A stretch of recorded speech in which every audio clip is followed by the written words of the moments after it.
We're going to go through at least a couple of more examples just so you understand what's happening or how different classes work. So we'll do a couple of string fun just for messing around with strings. Let's see. Public static void main string args. And so let's go ahead and string str, I'll just call it str1, hello space, whoops, that should be with a double quote, hello space, and string str2 equals hello space. Alright, here's the question. I want to know if y'all been listening, or if y'all can figure this out. And I'm going to do this to make sure that it's clear what's happening. Alright, so I'm creating, what's happening on this first line? You're making a new object. I'm creating a new string object that contains, let's go ahead and make this a multi-line comment, that contains hello space and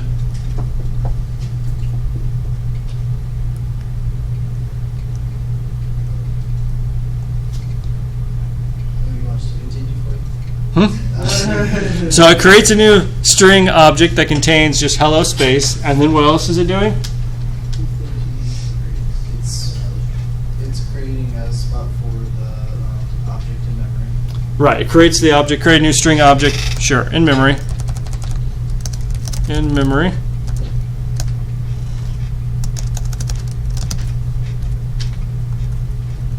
Well, that's weird. Okay.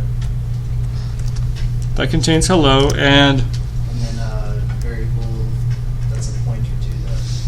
all right.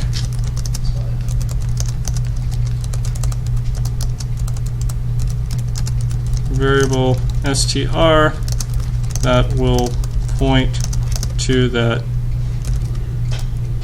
memory location. Okay. What's this one doing?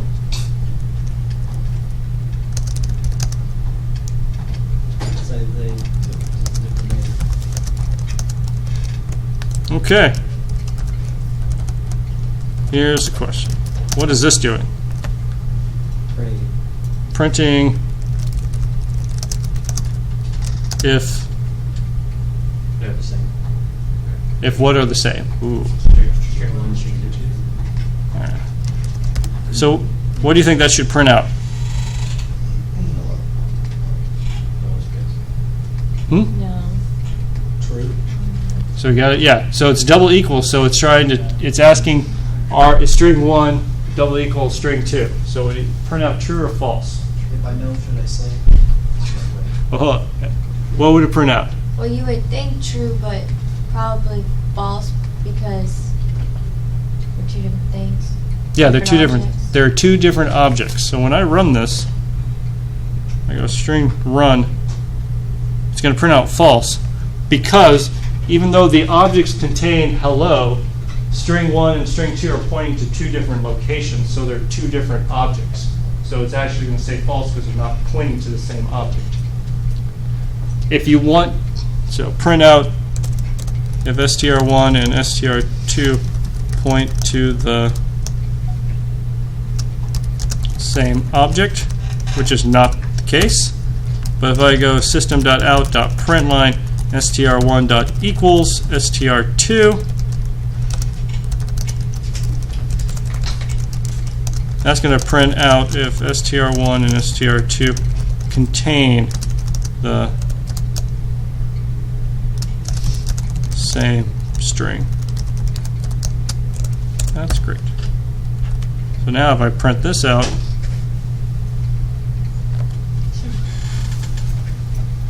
okay? Any questions on this? It's important to understand what's happening in memory.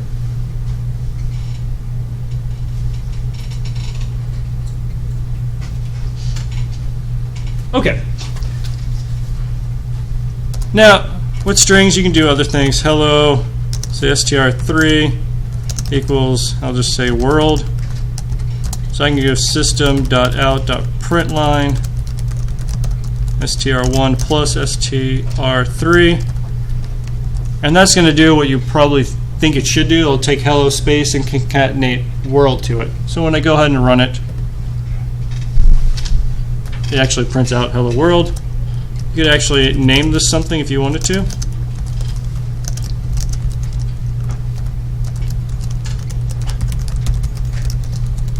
str4, and we'll also system.out.println was it str4.length, which is 12. Hopefully that's a review. Any questions on that? I didn't comment that out because it should be a review. All right.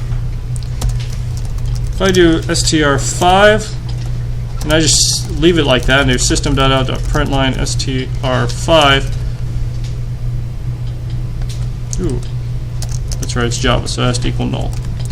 When you set an object equal to null, you're saying it points to nothing. So if you print it out and it points to nothing, it's going to print out null.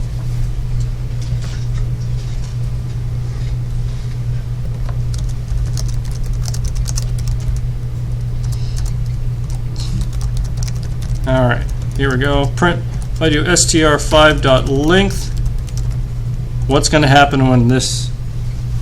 What happens here? Does it make sense? Would be 0. 0. Okay, good guess. If the object doesn't exist and I call it .length, does that make any sense? No. No. Java's going to, well, it's going to compile, but then when it runs, it's going to give you a null pointer exception. Null pointer exception. If you try and call a function on something that's null, it's going to fail. This fails. str5 is null. So I'm going to go ahead and comment that out so it actually runs properly. Okay. I think that should cover basics of strings. Any questions on strings? Nope. No questions? All right. Good review. I think the next one was some math fun. Y'all did Plenty of that.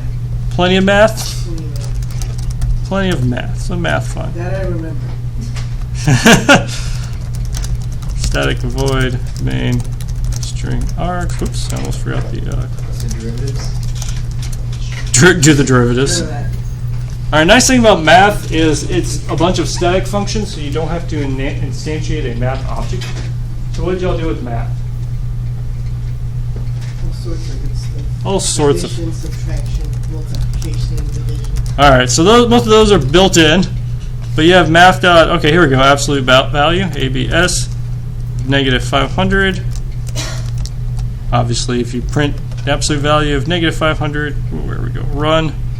It's going to give you positive 500. Think print ln. What else do we have? Math dot. Now here's one thing There's a card that I've been I guess breezing over. If you do your object dot inside of IntelliJ, it's going to give you a list of functions that you can use of that object. 10 points. It's one advantage over Notepad++. A sign. A sign.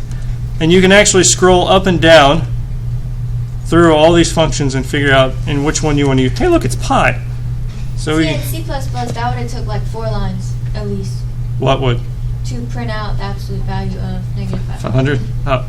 Yeah, Java does a lot of the work for you at the cost of having an interpreter.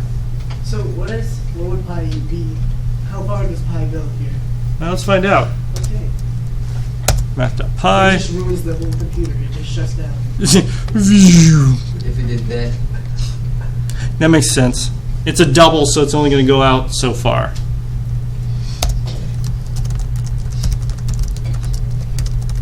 See, what else do we have?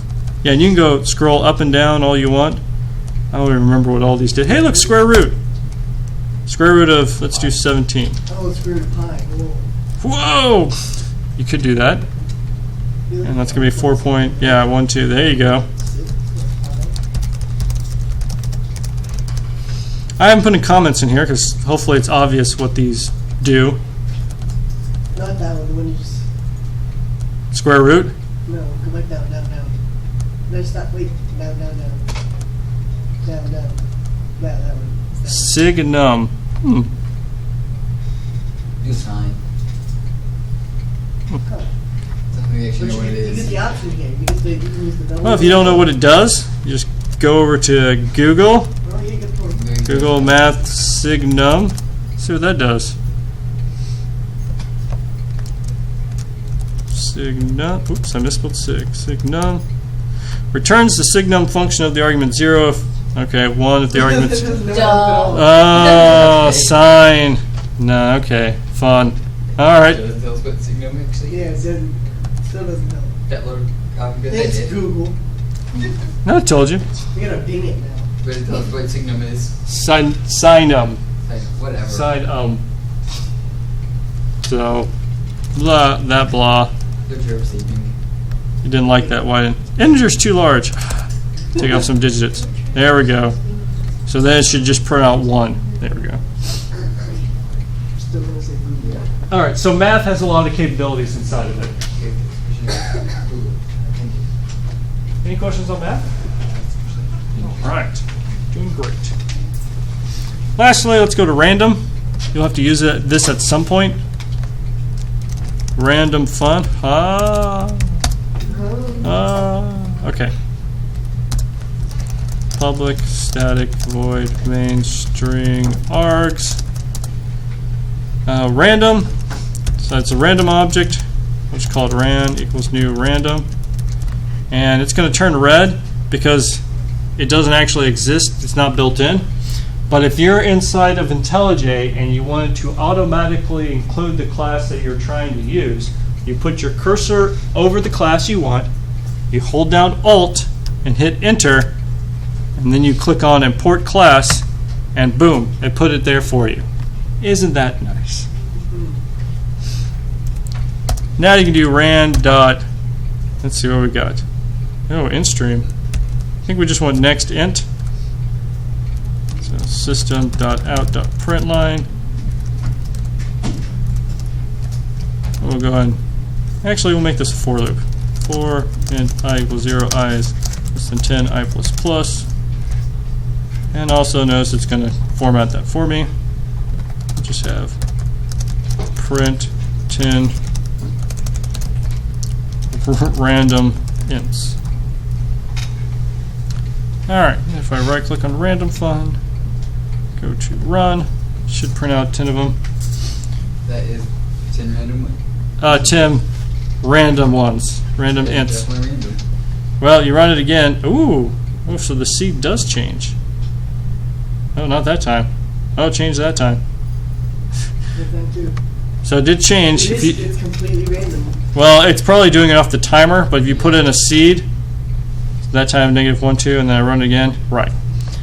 Did y'all talk about random number generation in C++? Right. So you can specify the seed inside the new random object. Otherwise, it looks like it's pulling something probably from a timer as the seed to give you something random. So it's the same random numbers if you specify the seed. Any questions about that? It also has, what do we have? Double as well. Now, integer, it's giving you a full integer from its full range. What if you wanted an int from 0 to 10? You could do ran dot, what do we got? Next int. How would you do it from 0 to 10?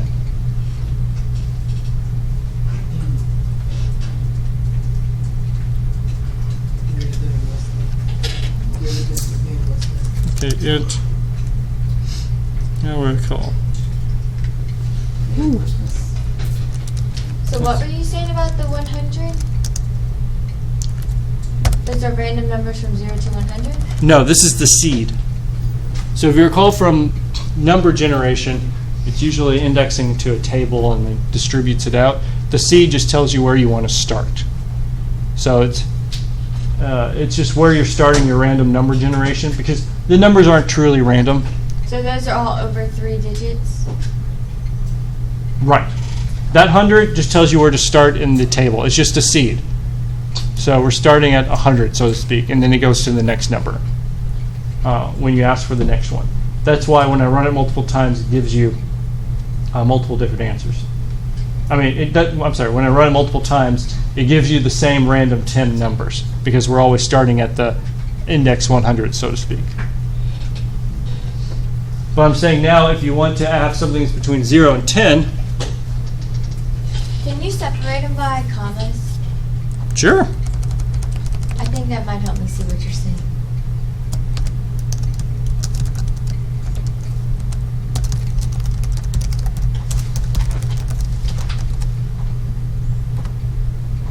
I have an extra comma at the end, but so there it is.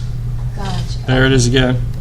I thought like 1 was a number and then 1 was a number and 3 was a number and 9. Okay. Big numbers. Okay. So what's my next question? Modules 10. Yeah, so we can mod 10, and then if we do, now let's see if that worked.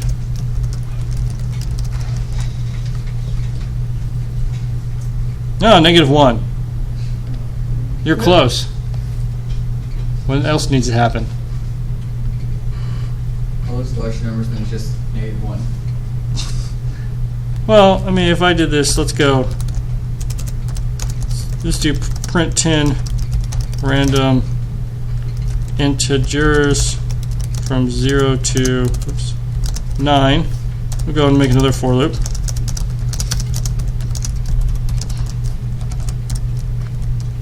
All right, let's go ahead and do it with commas.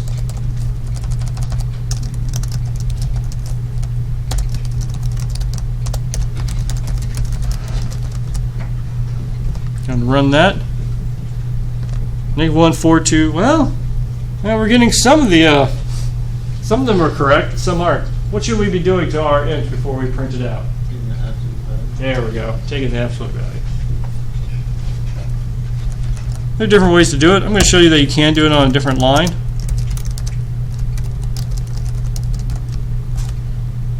Go and run it. There we go.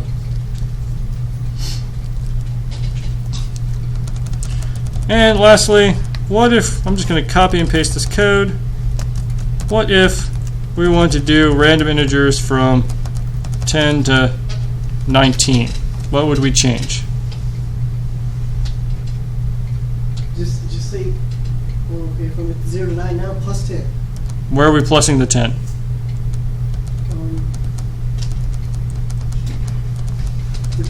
After the percent. After the percent. Okay. Run that. Bam.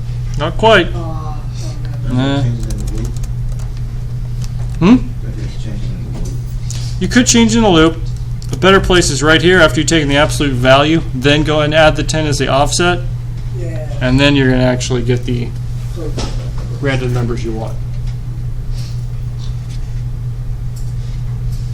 Alright.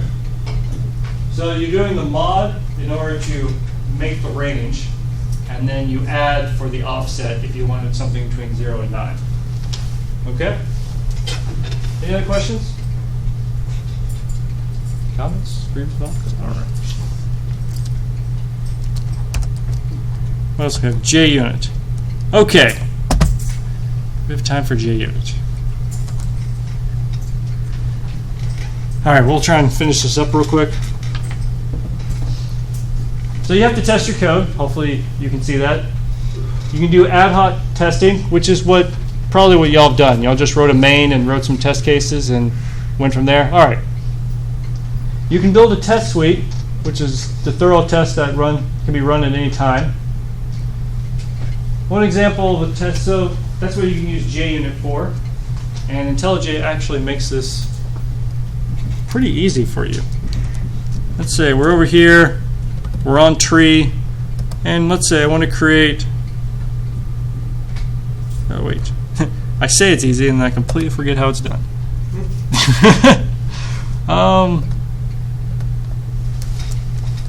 Create test, okay, good.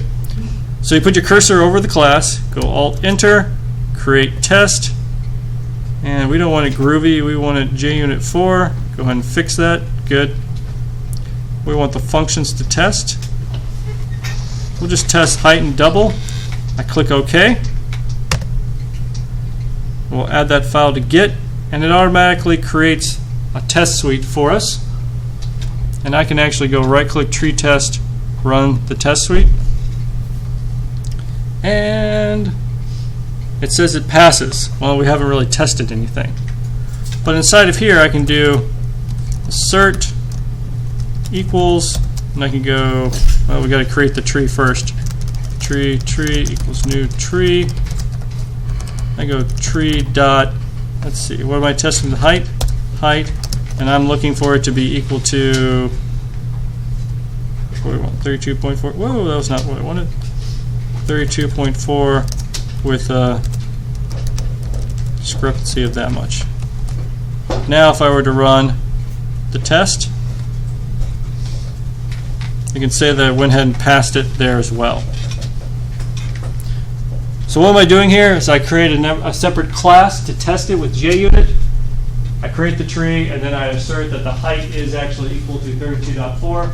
The third parameter is the fact that when you have doubles, things may be off by a very small amount, so you list how much of an amount you accept the difference to be. That's the third parameter. If we were testing, let's see, what do we have? Age.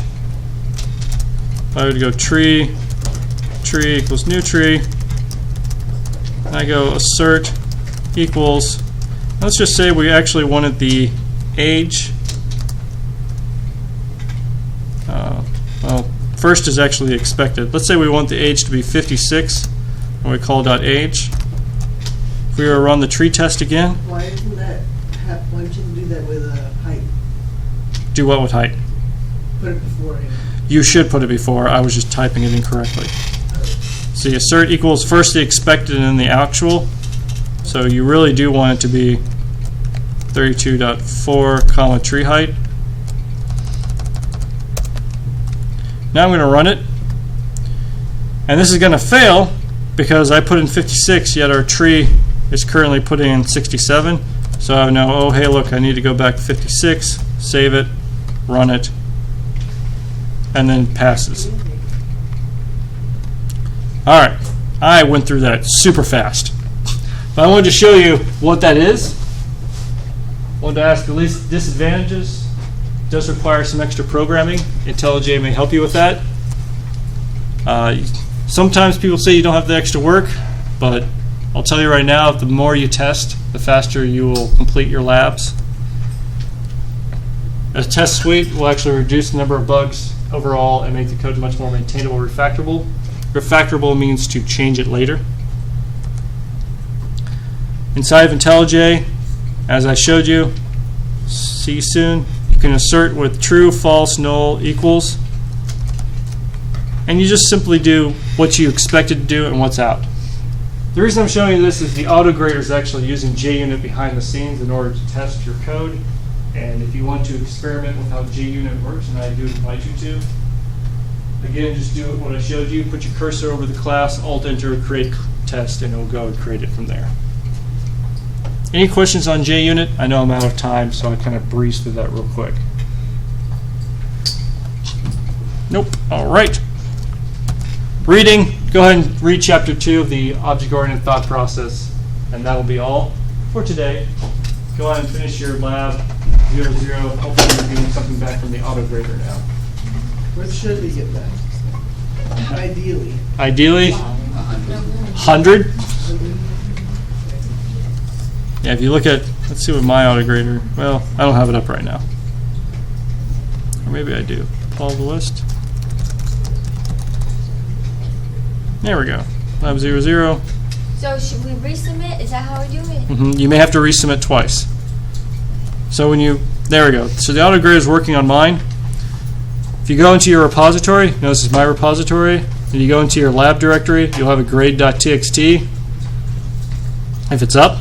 And inside that txt will be part 1, which is really can you set up GitHub. So that's easy to score points out of. Part 2, which was the hello world.